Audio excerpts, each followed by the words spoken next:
Assalamualaikum warahmatullahi wabarakatuh. Pada kesempatan ini saya akan menceritakan sebuah kasus pembunuhan yang berada di Bandar Lampung sebagai contoh mata kuliah dalam praktik peradilan pidana. Kasus ini terjadi pada tanggal 2 Februari 2024. Korbannya adalah Bebek, seorang mahasiswi berusia 19 tahun dari program studi Bahasa Sanskerta Universitas Bumi. Pelakunya adalah Ayam, teman kuliah korban sendiri yang berusia 23 tahun dari kampus yang sama. Jasad baru ditemukan setelah hampir 2 minggu tidak ada kabar. Keluarga yang khawatir karena tidak bisa menghubungi Bebek akhirnya mendatangi kamar kosnya. Setelah pintu dibuka dengan bantu pemilik kos, jasad Bebek ditemukan terbungkus plastik besar, dilapisi dengan spray kasur dan ditaburi pengawet serta pengharum ruangan. Berdasarkan rekaman CCTV dan keterangan dari berbagai saksi, polisi akhirnya menangkap Ayam pada tanggal 4 Februari 2024. Dari pemeriksaan kepolisian, terungkap bahwa motif pembunuhan ini adalah karena Ayam iri dengan kehidupan Bebek yang berkecukupan. Sementara dirinya terlilit hutang, kosan, dan pinjaman online. Ayam mengaku terinspirasi dari film Narcos di Netflix untuk cara membunyikan jasad korban. Kronologi kejadiannya adalah Ayam datangi kos Bebek dengan membawa pisau lipat yang sudah disimpan di jok motornya.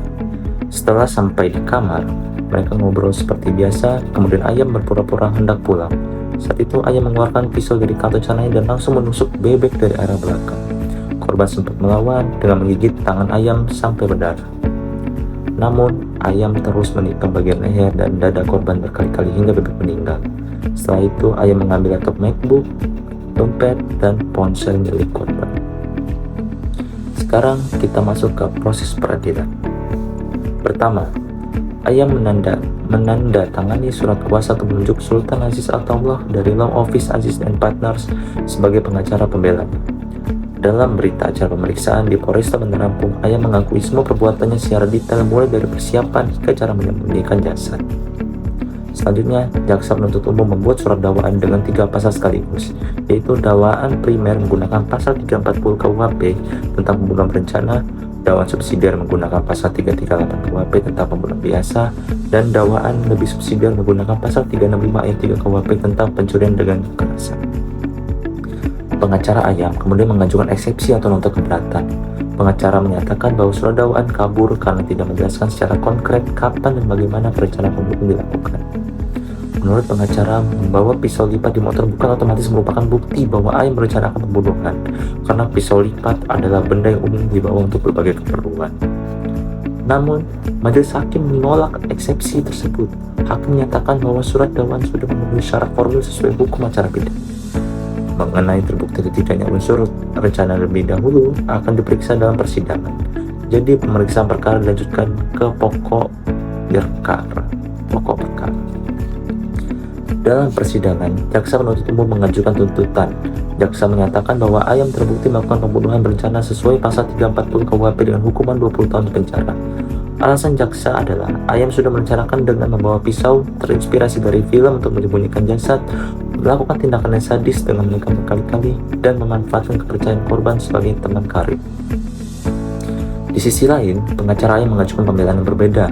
Pengacara berpendapat bahwa tidak ada perencanaan yang matang karena pisau lipat adalah barang umum yang bisa dibawa untuk keperluan apa saja. Tidak ada tenggang waktu yang cukup antara niat membunuh dengan pelaksanaan, sehingga pembunuhan ini terjadi spontan akibat emosi dan keamanan ekonomi. Oleh karena itu, pengacara meminta agar Ayam hanya dinyatakan melanggar pasal 338 KUHP tentang pembunuhan biasa yang dengan hukuman yang lebih ringan, yaitu 10-12 tahun penjara. Mengingat Ayam masih muda, belum pernah dihukum sebelumnya, dan bersikap kooperatif. Dari kasus ini ada beberapa hal yang bisa kita pelajari. Pertama adalah perbedaan antara pembunuhan berencana dan pembunuhan biasa. Pasal 340 KUHP mengatur pembunuhan berencana yang harus ada unsur rencana lebih dahulu dengan tenggang waktu yang cukup untuk berpikir secara tenang. Sedangkan pasal 338 KUHP mengatur pembunuhan biasa yang cukup dengan adanya kesengajaan merampas nyawa orang lain. Kedua, kita juga belajar tentang alat bukti dalam peradilan pidana.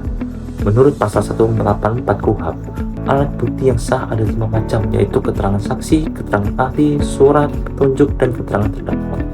Dalam kasus ini semuanya ada, mulai dari keterangan tetangga kos dan keluarga korban sebagai saksi, keterangan dokter forensik sebagai ahli, berita acara dan rekaman CCTV sebagai surat petunjuk, serta pengakuan ayam sebagai keterangan terdakwa. Ketiga, kasus ini menunjukkan bagaimana proses peradilan pidana berjalan secara lengkap, mulai dari penangkapan, penyidikan dengan pembuatan BAP, penuntutan dengan surat dakwaan, pengajuan eksepsi, putusan sela, pembuktian di persidangan, tuntutan jaksa, hingga pembelaan dari pengacara. Jadi kesimpulannya, kasus pembunuhan bebek oleh ayam ini menunjukkan perdebatan utama antara jaksa dan pengacara tentang apakah perbuatan ayam termasuk pembunuhan berencana atau pembunuhan biasa.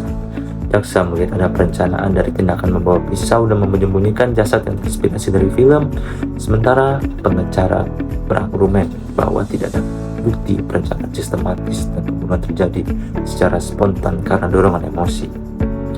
Kasus ini juga mengajarkan kita untuk tidak membiarkan masalah ekonomi dan perasaan iri hati menguasai diri kita.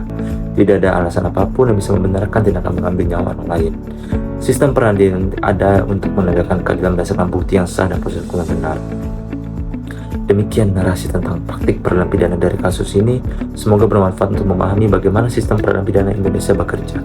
Wassalamualaikum warahmatullahi wabarakatuh.